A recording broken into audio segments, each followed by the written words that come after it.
Come on. What are you doing? I'll take that. Look at me. How you doing? You doing all right?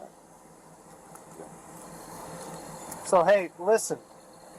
We think that you might have had a little too much to drink. Hey there friends, Vicky here. I'm a school behavior intervention specialist with 15 years experience working with students on de-escalation, conflict resolution, and social skills. Social skills being those pesky little things we probably should have learned as children. Not all of us did, some of us need refreshers. Today I'm going to take my experience and we're going to do a body cam breakdown.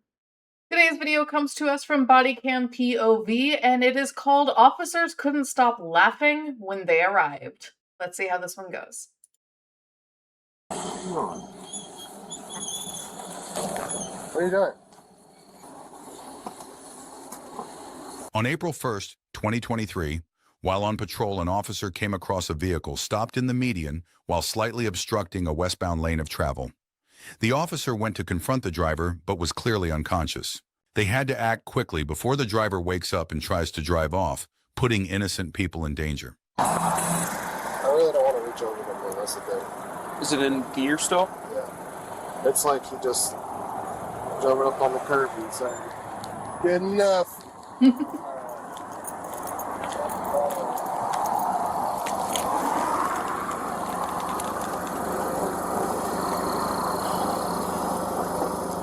They're all locked.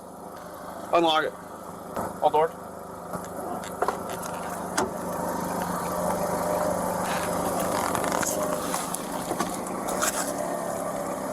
Can you just brake? Hard brake?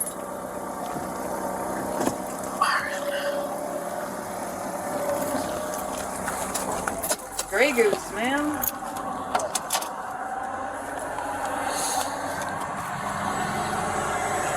Hey, buddy. Time to wake up. Get a park here.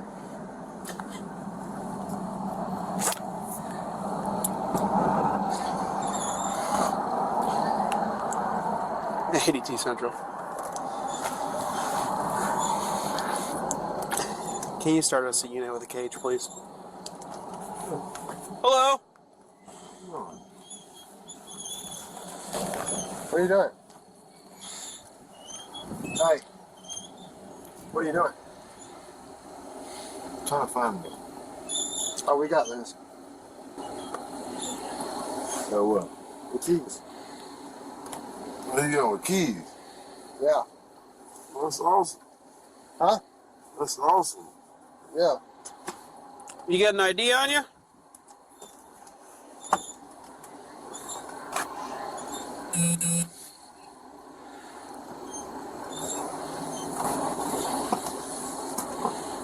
You got an idea on you, buddy?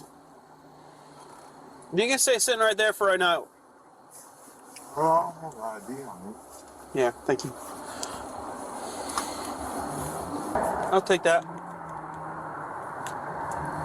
You said there was no insurance on it, right? Yeah, I want to Clear. I think it's safe to say we're going to need next line as well. like pull it over. I was too tipsy to keep going. Okay.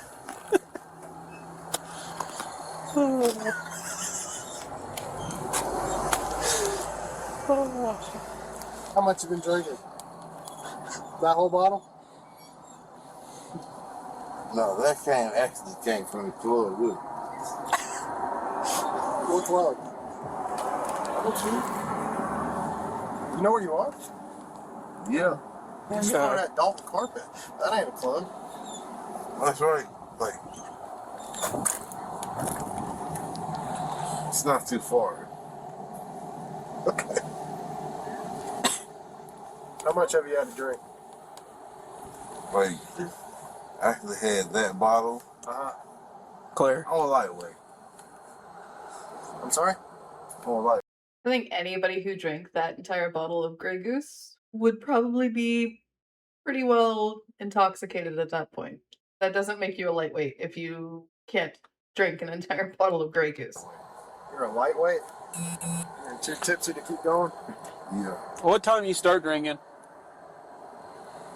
When I got there. What's that?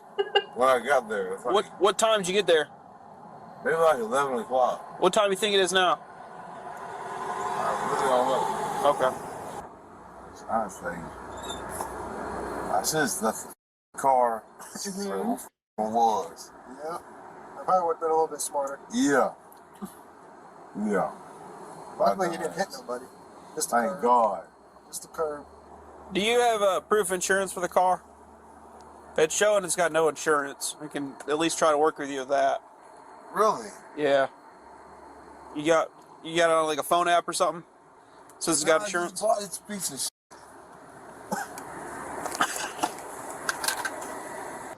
What's up, dude? Can you get out? So, No. Can you put that out?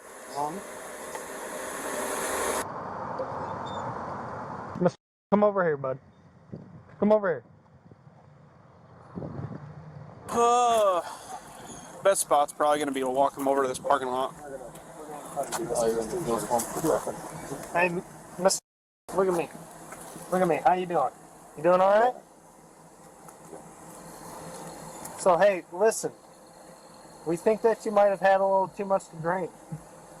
Would you be willing to do a series of standardized field sobriety tests to make sure you're okay to drive? I don't even know whose car it is. You don't even know whose car that is?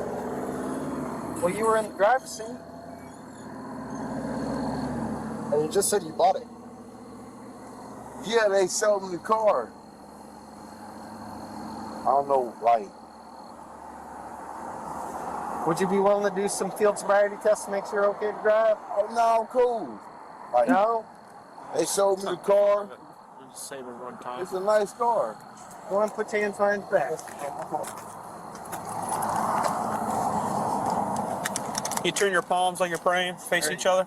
Just Make it like a little that. bit more comfortable for you. And you don't remember what club you're at? Hello. Yeah. Dalton Carpet. You want to read implied? Preferably. That way, of course, Serene doesn't get subpoenaed for ALS. Come over here, buddy. You're gonna just walk right back here to the back of my car. You got anything on you I need to know about? Stop pulling away from me. I'm not cool. Okay. Well, I need to search you. There's a process we got to go through, okay? All right. Just bear with me, okay? You got anything on you that's going to poke me or stick? Definitely not. Okay. That's a really nice watch you got there. It's folded in half. It's the probably ripped.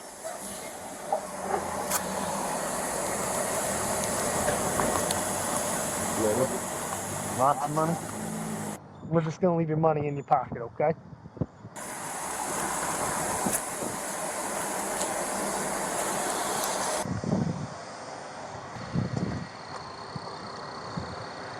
Ah, man. We're going to have a seat, okay? Go ahead and have a seat. Listen to me. It might be easier if you just put your butt down first, okay? And slide yourself back in the seat. Dude, he had us dying when we started this. We're like, how'd he get here? He's like, I was too tipsy, so I pulled over. We're like, what club were you at? And he pointed at Dalton Carpet. We're like, nah. We'll make it a nice, easy trip, all right? Get you in and out. While searching the car, officers discovered an almost empty bottle of Grey Goose and an empty can of Bud Light. The suspect was booked for driving under the influence, driving while license suspended or revoked, no insurance, and 2 counts of open container violation. On June 5, 2023, the suspect pled guilty to DUI, driving while license suspended or revoked, no insurance, and 1 count of open container violation. The remaining open container violation charge was dismissed. He was sentenced to 11 days of confinement, 36 months of probation, ordered to complete 480 hours of community service, ordered to pay a $2,106 fine, $50 in court costs, and $25 in fees. I can definitely see why the officers found that situation humorous. So obviously the number one thing that we're going to talk about here is the refraining from the use of illicit substances. Gentleman had way too much to drink and some of the looks that he was giving, you could tell he had no idea what was going on. He didn't know where he was. He didn't know what was going on. It was definitely entertaining. As an officer, officers are human. Sometimes we can't just not laugh as humans. And so I think the officers were trying to keep their composure, but I don't think I could have kept my composure either in that situation. I know I didn't keep my composure very well watching the video, so being there in the moment would probably have been worse. Going on to our top 4, the importance of education and educating yourself. I think our subject definitely said something that probably is something that would have been an education thing, which was, maybe I should have left my car there. The more you recognize and understand how you are when you are impaired, the better choices that you can make. And the best choice that you can make, if you're going to make the choice to go out and drink somewhere, is to set up either a designated driver or understand that you probably need to have an Uber available or a taxi or something. Somebody who is sober and that can get you home safely, because the gentleman recognized he was a little bit too intoxicated and decided to park. His version of parking was parking in the middle of the median. Yeah. Accepting consequences, he seemed to understand his consequences. He pled guilty to everything. Like he knew he made that choice, knew what it was. He flat out knew he was driving and he shouldn't have been. So I think he did a good job there. Following directions, he did a pretty good job following directions. He didn't seem to understand what was going on very well, but he was still complying with the officers for the most part. And last but not least, we have controlling emotions, and he did that very well too. So I think either this gentleman is a super cool dude and definitely has his social skills down, or he was so intoxicated that he just kind of went with the flow, and that compliance was similar to having your social skills down. So, yeah, officers I think did a great job. They laughed, but again, I don't think I could have kept my composure there. But they were definitely the thermostat. They didn't have a lot of fluff to ignore other than the fact that the gentleman pointed to a carpet store and called it a club, but they ignored the fluff that was there. They didn't argue with him anything. They kept their calm, and they treated this gentleman, I think, very fairly and very well, because they could have been upset and angry. How dare you drive while in this condition? But they didn't. They just treated him like a cool dude. And so I really appreciate when officers can do that, and then when subjects make the right choices enough to allow officers to do that. Obviously, he didn't make the right choice before the officers became involved, but he didn't exacerbate the situation afterwards, and that's really, really cool for me. So let me know what you thought. What'd you think of the officers? What'd you think of our subject? What'd you think of what I said? Leave me a like, comment, and subscribe below. I will see you all in the next one. Bye, friends.